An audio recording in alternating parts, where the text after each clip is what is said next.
Hi, everyone. We are very grateful to be part of the work with everyone working on these modules and are going to dive into this module, which is about communicating strategically about the public charge rule, and it's an introduction to media advocacy and storytelling.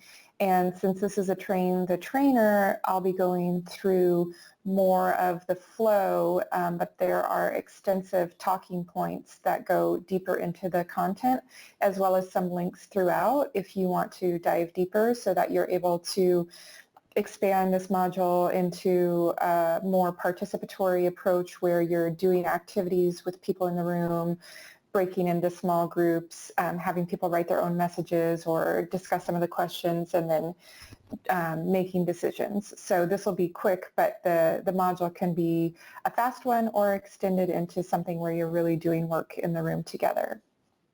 And so a little bit just about us so you know where this is coming from. Berkeley Media Studies Group is an organization that's about 25 years old. We use the power of the news to address public health issues that we know matter deeply to people's health, immigration being one. And we research the news, we do trainings, and we also work with journalists. And so we've applied what we know from other areas to public charge.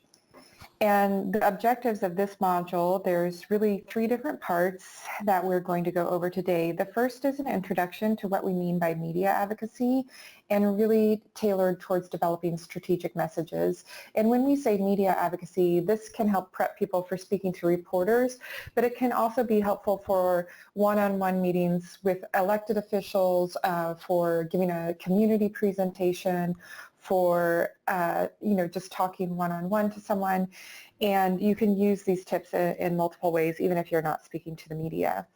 The second part is a bit around storytelling. We know a lot of people hear about this as a tactic that is very effective, and so we wanted to connect that to media advocacy and also give some considerations that organizations can think about before collecting stories.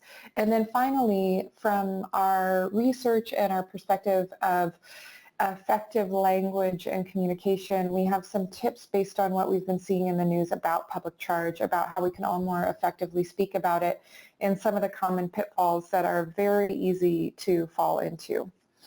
And with that, I will dive into the content. So this is just a transition slide for you.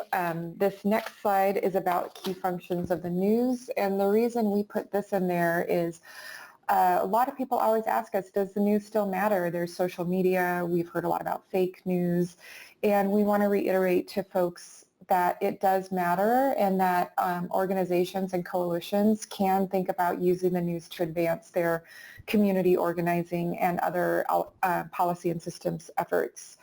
And the news matters because it sets the agenda, what's being talked about at all. Is this even on the elected officials or the public's agenda? And then it shapes the debate. So if we define the problem very narrowly, we get very narrow solutions that are short-term and piecemeal. But if we can expand the debate, we can get more comprehensive solutions that really advance health. And then it's critical for advancing opinion leaders. And those are policymakers or the people who can influence them. We also give a definition of media advocacy here and more info in the talking points, but it's important to note this is not public relations or social marketing. It's really tied hand in hand to community organizing efforts and efforts to tip the balance of power towards those communities who have been continually blocked from having access to what is needed to support health. And so it's really a capacity building approach that we use to ensure everyone is able to build their capacity to have more control over the conditions that impact their life. So in media advocacy, one of the things we constantly say, because a lot of people come to us and they're very focused on, well, what should I say? What's my message? And we never start there. We always walk back, and this happens over and over, so we walk back a lot with folks because a message is just more concrete. But we always say you can't have a media strategy without having an overall strategy. And this is, again, helpful in any communications work. Before thinking about your media or your message, having a goal, whether you're giving a presentation to a community group or just going into a meeting, thinking about your goal first is really critical.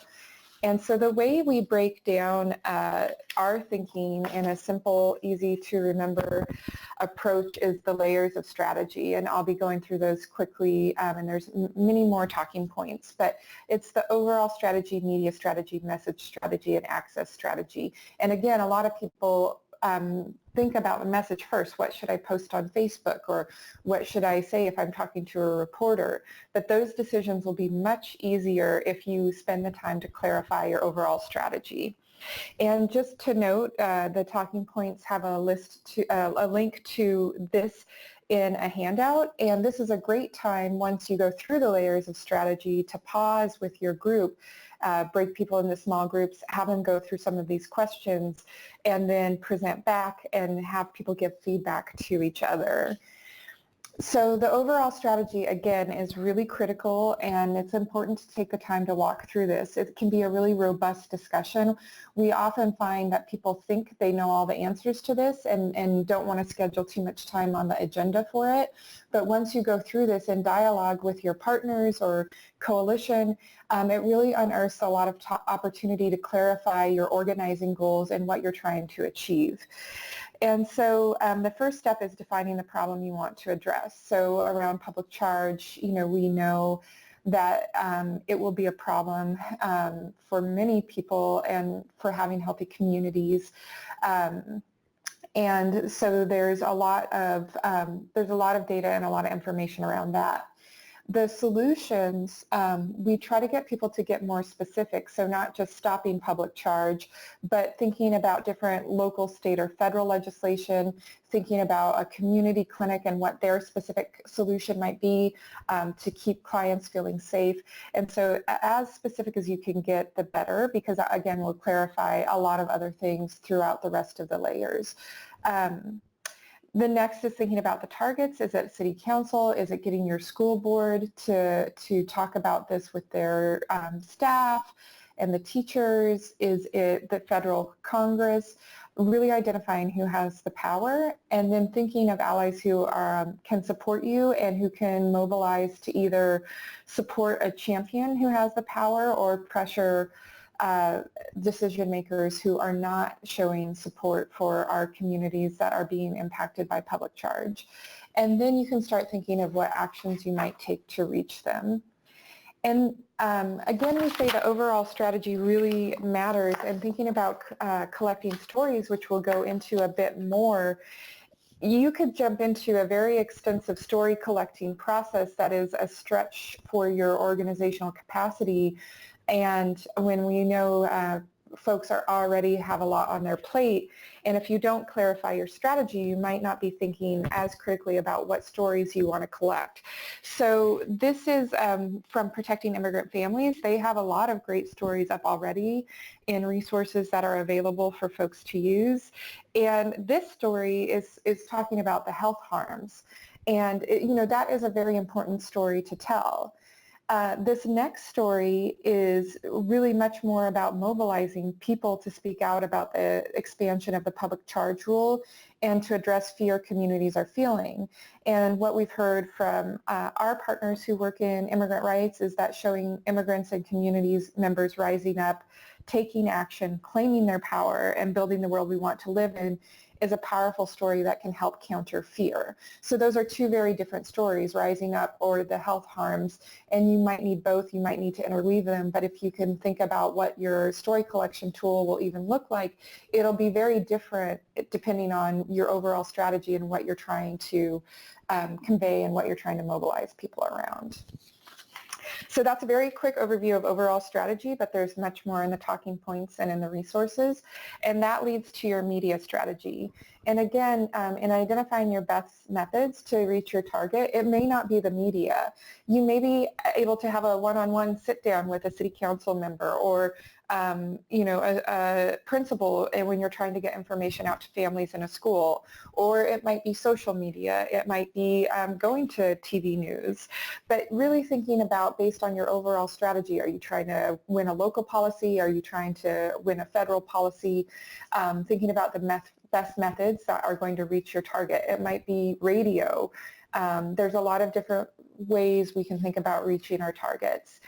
And then you want to decide, again, if the media is even appropriate at this point, and then thinking about which media outlets will read them. In California, the Sacramento Bee can be an important outlet even if you're not in the Sacramento area, because that's where our state legislators are based and what they often read. So there's a lot of different things you can think out of, and there's more resources in the talking points. And then you can compile those and work on the ones that you have time for. With media tactics, we give different ways that you can create news. We know that we don't always have the budgets on our side that sometimes other for-profit companies have, or congressional folks. And so there's ways that we can be creative to make the news. Some of them are reactive when we see something and react, and some of them are proactive.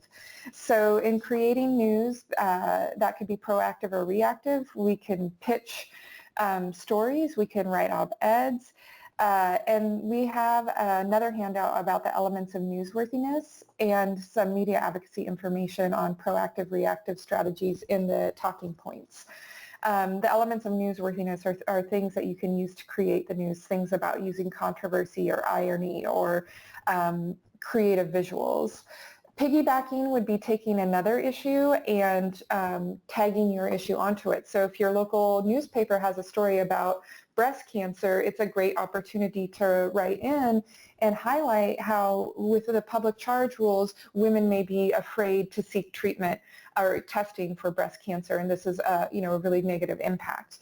And so you're piggybacking onto an article that didn't mention public charge, but you're getting your issue in the news consistently. Op-eds are longer, and a letter to the editor is shorter, but they're both opportunities to really frame your issue in the way you want. And then there's paid advertisements both in the news and on social media. The next, we go a little bit into working with the media. We also have more resources on this, including some recorded webinars on our site that go much deeper into it. But again, deciding whether your organization has the capacity to really support a media campaign, whether it will advance your overall strategy, making sure you know your organization's guidelines about working with the media and who can and can't speak to them. And if your organization doesn't have guidelines, it's a good time to develop those. And then thinking about how your organization has the capacity to support people in using their stories. Especially if you're having people who are directly impacted share their story to the news, or having staff share their stories. We know it can be emotional, and the recommendations from folks on the ground on this is to process before and after for anyone who's sharing their story. We know that also speaking to the media can create anxiety, so it's important that people have support in thinking through all the many different aspects of what it will be like to have their face and their story in the news. This is also a great time to pause in the training and ask what other ethical considerations do we need to think about. This is a very quick overview, and I'm sure people in organizations can come up with many other things to add and to discuss before going into having people share their stories. In working with the reporters, we can do a lot to frame our issue the way we want, to get our stories out there, but it's really important to remember we can never, even with as much work as we do, control or guarantee how a reporter will report on the issues. And we see a lot of reporters out there reporting on public charge. Some mostly do a great job, and then some are a bit uneven and include things that we wish wouldn't make the news articles. And so what we can do is track reporters, follow them on social media, develop relationships, start a spreadsheet of who's reporting on it, who does a good job, start reaching out to them. If they do a great job, it's always good to reach out to them on Twitter or elsewhere to let them know. Mostly they get complaints. And so it's nice when they are able to hear that they've done a good job, and usually are very receptive to that. We also recommend that it's totally okay to say no to interview requests. You don't have to speak to every media outlet. If you look up the reporter and they've done a pretty biased job in reporting on public charge in a way that's damaging to your overall strategy, it may be best to just say no. It's also okay to say what's your deadline, hang up, do some research on them and call them back once you have a better sense of how they report on this issue. You can also prep a lot of materials that include story elements, frequently asked questions, handouts, so even if you're short on time or to accompany an interview, you can give that to them. And it's also good with anyone who's speaking directly to reporters to know your boundaries beforehand and discuss that. So you can always tell a reporter, I can see why you're asking that question, and at this point we are not prepared to answer that, or we actually think the most important question is, and then pivot away from that. And this is especially important if clients are talking directly to the media and don't want to speak about aspects of their lives, really making sure those boundaries are set and letting the reporters know beforehand. It can also be very important if clients at a health clinic or even staff are speaking to a reporter that they maybe have someone in the interview room with them who can also jump in, a communication staff person, or we've often seen with clients a legal aid worker that has been working with them either on their case or that provides resources to families and immigrants that can sit in on the interview as well. So that is around the media strategy, and now we're finally getting to the message strategy, which is what a lot of people think about first. And this is a very quick formula. Well, these are the components of the message strategy that we need to think about. The target, again, that goes back to our overall strategy, who we want to hear this information. The message is what we say, the story, and the messenger is the storyteller. And we often, think a lot about the message, but we also need to be thinking about who's the best messenger to tell this story. And this is the formula that is a very key concept in the module, and so we recommend spending time on this. There's also a worksheet that is a great place to pause and work in small groups or work together. And this is something you can use in so many different ways. You can use it for a grant. You can use it as talking points for a PowerPoint, and you can use it in speaking to the media. But the three parts of a strong message are the what's wrong, why does it matter, and what should we do about it by when. And we know that a lot of times it's much easier to spend the bulk of our time on the problem. We usually have a lot of data, a lot of stories about what's wrong. But what we often see in our communications research is people leave out the values and the solution. And the values are, what gets us out of bed each day? Why do we care about this? Why are we fighting so hard to ensure that people have access to the services they need to guarantee that they have healthy lives? And so these are things like dignity, interconnectedness, unity, all of these things that are really more at a heart level. And that is what we know from research hits people in the heart and gets them to listen to the rest of the message.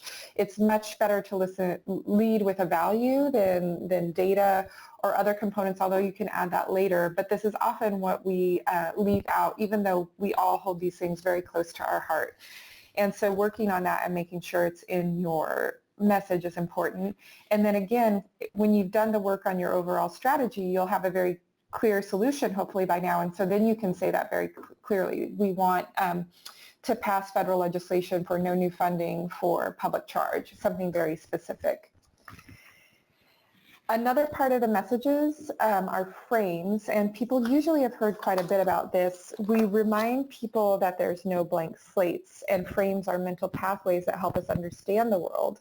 And so when people hear messages, two different people can have very different reactions based on their own personal frames. And then we can think of frames that appear in the news. And this is very common across any issue, but we know from in-depth research on the news that most stories are framed in a portrait approach where there's a very compelling story about an individual. And again, this is because it draws the reader in. But what this means is we don't know much about what surrounds them. And landscape stories show much more about the environment, including the systems and structures. So this might be, a portrait might be a hero story about someone overcoming the odds, trying to stay healthy even when they're impacted by public charge. But that doesn't tell us very much context. Even if the hero story, we want to broaden out and talk about the landscape, and that might be the history, policies going on, it might be communities mobilizing. And we know that when people see portrait stories in the news, the solutions will focus very much on personal responsibility. So why don't people move, all of these different sort of stereotypes we've heard in the news. But if we're able to expand to a landscape, people are much more likely to recognize solutions that don't just focus on individuals and also focus on community responsibility or policies and institutions. And again, we have more resources on this. So then thinking about the effective messengers and storytellers as part of your message strategy. Again, your overall strategy will shape who's an important messenger. We use the term authentic voice to mean someone who, again, can speak compellingly from their values.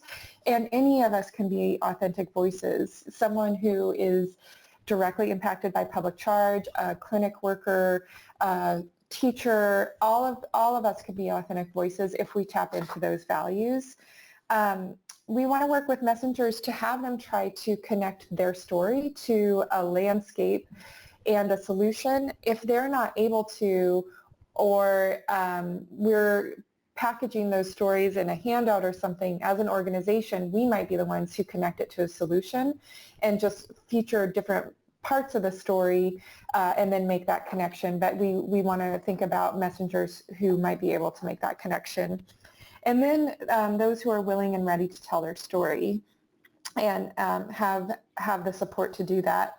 And one thing to note here, my background has been in a public health department, and in our work, some of the most compelling storytellers and messengers came from community organizing groups we partnered with because they were doing more of the direct political education and capacity building with residents to support them. And the health department was more serving people as clients and didn't necessarily have the capacity to support people in the way that community organizing groups did. So if you're feeling like your organization doesn't have the capacity to cultivate messengers and storytellers, it may be really important to partner with community organizing groups who have the capacity to share those stories.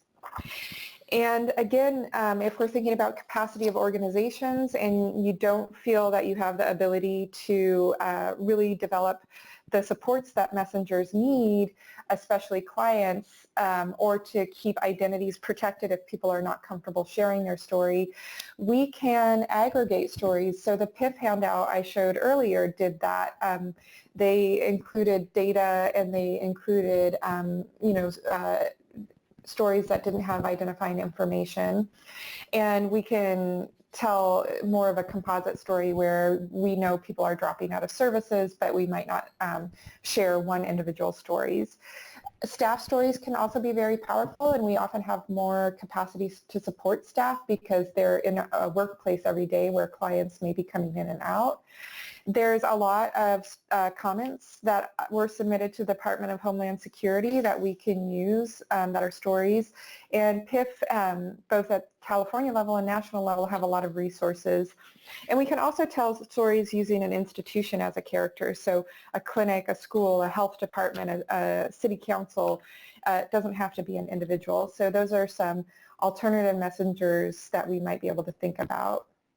And then the last part of the message strategy is just making sure we tie it back and thinking about our audience. Again, it's easy to lose sight of that, but thinking of who our audience is, what we want them to think, feel, and do after the story, and how we'll reach them. So that's a very quick summary of media advocacy, starting with use the layers of strategy, starting with your overall strategy, And all of this takes time to develop a strong media strategy, so building time in and not just doing it at the end, but thinking through even before you start the work on a report or anything like that. The components of a message and that it's the problem, the solution, and values, and really trying to collectively as a field move to the landscape. The next part is just a few slides on storytelling. This is just an intro to why stories are important. We have some info in the talking points, but this is always also a great opportunity to ask people and have the presentation be more interactive. Why do you think stories are important?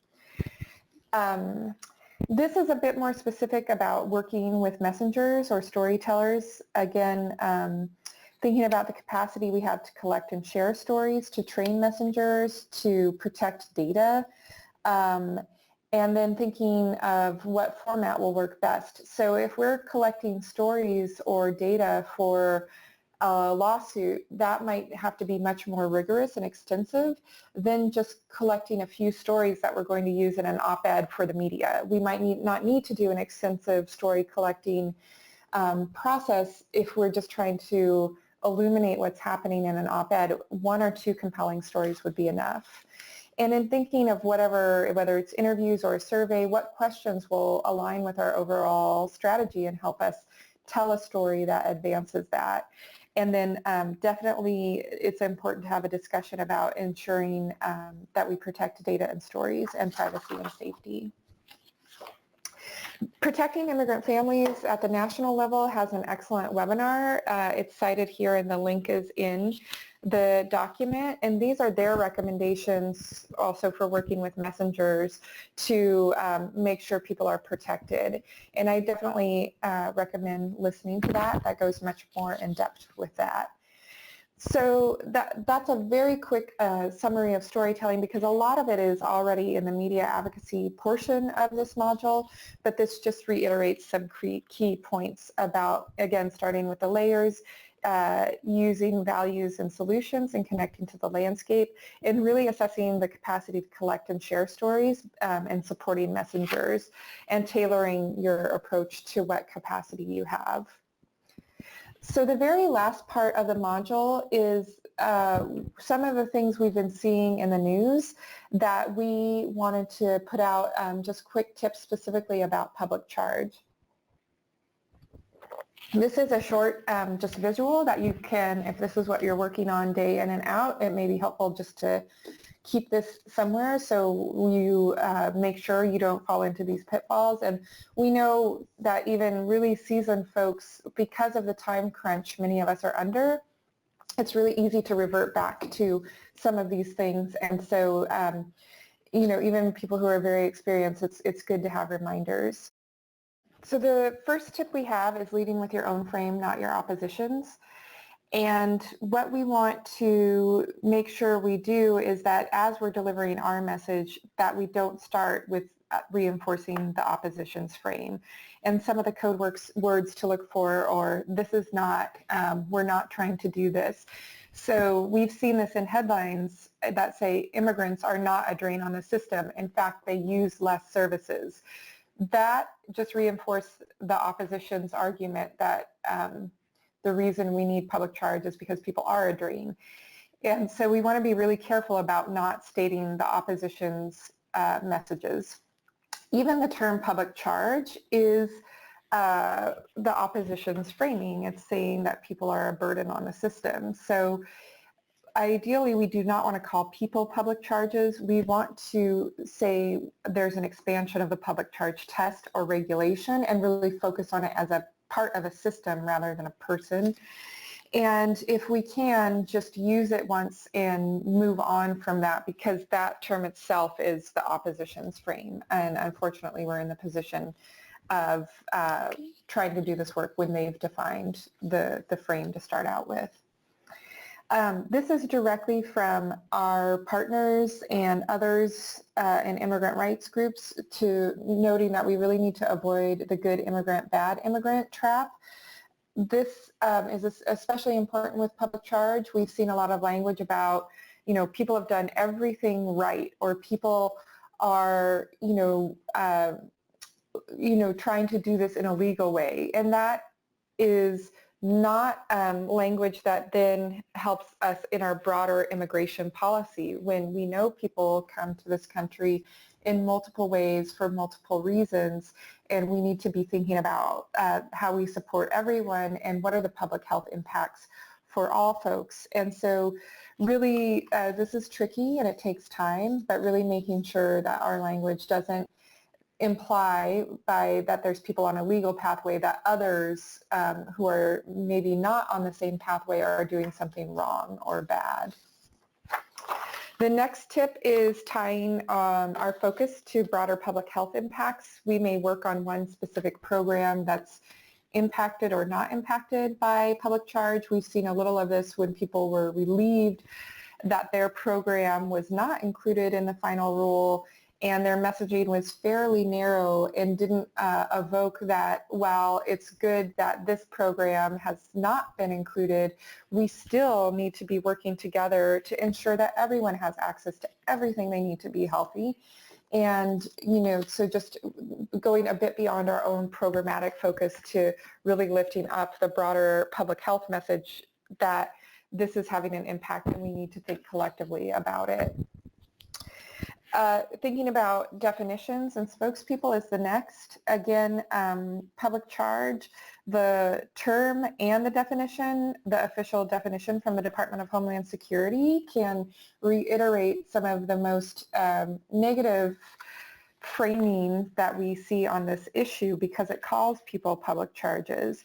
And we see a lot of organizations and news articles using this definition. And so this is a great opportunity for you to seek a definition that includes the impacts on health, that includes a value about how we're all connected together. Again, this can be challenging to wordsmith, and a lot of times the definition will start out long and it takes time to reduce it. But we really recommend not using the opposition's definitions if they're damaging.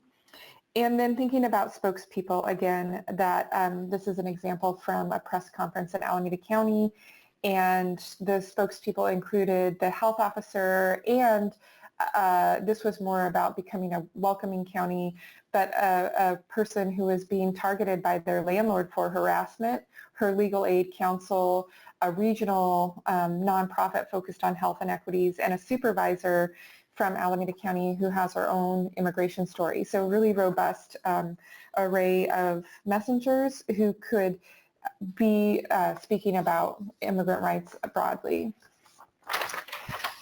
This is just what we saw in the media advocacy portion. We go through this multiple times because it's so critical, and we wanted to do a specific example about public charge, which you can see here and you can walk through. So there's the value, the problem, the landscape, and the solutions. And this is also, a great time, again, to work together to develop a tailored public charge message for your organization and coalition. We also recommend that people use inclusive language and visuals. We know this is common sense, but few of us are immune to this creeping into our language, unfortunately, because exclusive language is so pervasive in this country. So making sure we're not inadvertently otherizing folks, and even thinking about our visuals. So this is one story that was on public charge and showed the border wall, which actually is not related to public charge even, and is a very divisive, othering visual. And so our organization actually contacted the news outlet, and they were able to change it to a visual of the Statue of Liberty turning her back to symbolize her turning her back on people who need the values of liberty and freedom that she is supposed to symbolize. And so we felt this was a much better and more inclusive visual. And so these are things you can think about for your own messages as well.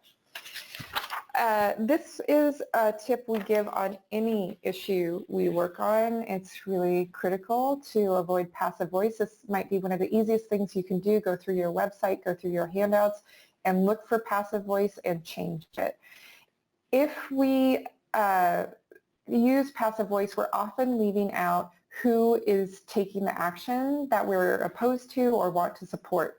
So if we say public charge was expanded, there's no actor, and it doesn't give any of the readers of the news or the people we're working with an idea on who is the decision maker that we're thinking about in the solution.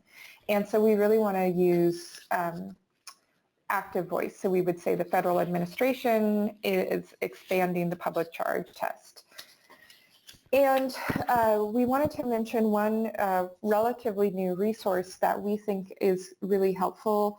This is the Race Class Narrative Project. There's a lot of resources on Demos's website that we recommend looking at, and they looked at if and how we should focus on race and class. And they found even though a lot of people shy away from talking about race and racism, we actually can deliver stronger messages when we speak about it, and we need to talk about how racism is being used to divide us and focus on the values of unity. There's a lot in this research, and a lot more than we can go over right now, but they have very easy to read and interactive resources, and this directly applies to the work we're doing on public charge, so it's a great resource. And this photo is a visual that shows unity, that people are coming together, that we're powerful in California, we're powerful across the country, that we will build, defend, and win. And so visuals and messages like this that can focus on unity can also help as we continue to work on this issue and beyond. We also wanted to mention one more resource, and this is from the California Immigrant Policy Center. We think this is an excellent resource as well. It's broadly about immigration and immigration policy. There is some about public charge in it, but the tools and the tips and the activities they use in this book, you can absolutely walk through and apply it to public charge with your organization. And there's a lot of great information that's really concisely written. And so if you don't have much time, this is definitely one we would recommend looking at and using. So that is the conclusion of the module at Berkeley Media Studies Group. We're always happy to talk more about this. We encourage you to reach out to us. And we are very dedicated to addressing public charge and working with folks on the ground to mitigate the impacts of it and ensure that everyone in our communities have access to the things they need to be healthy, and committed to working with you all who might be listening to this. So thank you very much, and we look forward to staying connected.